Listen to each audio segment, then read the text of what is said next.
તો જે છે એ કહેવામાં આવે છે, કારણ કે એમની પાસે છે એટલે કે છે ગમે તે આપણી પાસે વસ્તુ છે તો આપણે વેચીએ છીએ.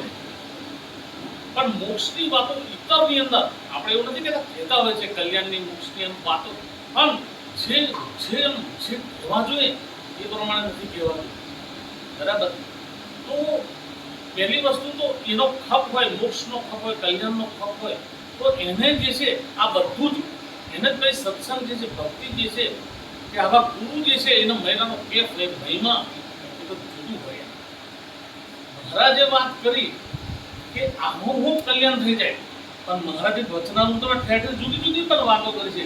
મહારાજ કે છે નિર્વાસનિક થવું, બરાબર, અમૃત થવું, અક્ષરરૂપ થવું, પછી મોક્ષનો અધિકારી થાય છે. આ એક કલમ છે પાછી બહુ અઘરી છે. નિર્વાસનિક થવું એટલે માન માન ટળે, મારું કેવું કે ટળે જ નહીં. કારણ કે એમાં બે તત્વો, જીવ, ઈશ્વર, માયા, બ્રહ્મ અને પરબ્રહ્મ, આ પાંચ તત્વો છે. વચ્ચે માયા છે. બરાબર.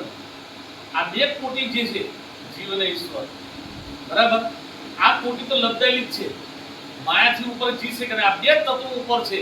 આવી બે તત્વો જે છે એ આવા બ્રહ્મ મતલબ કે છે એ જ કરાવી શકે, તમને બ્રહ્મરૂપ કરાવી શકે.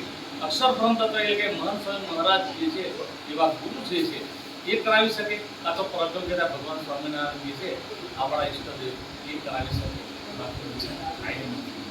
પ્રથમનું બીજા વચનામાં થોડા મોટે આપણે વિચાર કરીએ કે અંત સમયે જો ધારો કે અમદાવાદનો ઉત્સવ ઘણા જોયો હોય, બરાબર, બધા ઘણા આપણે લાભ લીધો છે, ઘણા ઉત્સવ સમયનો લાભ લીધો છે આપણે, તો કદાચ એ સમયો અંતકાળે યાદ આવી જાય.